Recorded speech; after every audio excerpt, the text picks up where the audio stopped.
ఎలా ఉంది మన పొటాటో ఫ్రై? కలర్‌గా ఉంది కదా!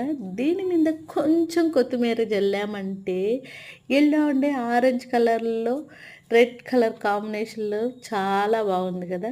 మనం చేసే పొటాటో ఫ్రైని ఎప్పుడు కూడా పొటాటో ఫ్రై చేయాలంటే కుక్ చేయకండి. అట్టని చెప్పి పచ్చిది కూడా చేయకండి.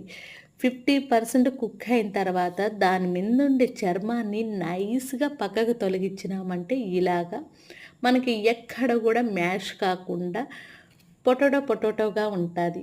ఆ పొటాటో ఫ్రైని మనకి ఇష్టమైనట్టుగా స్పైసీగా చేసుకొని తింటమేనండి. ఈ పొటాటో ఫ్రై మసాలా కొంచెం డిఫరెంట్‌గా ఉంటాది.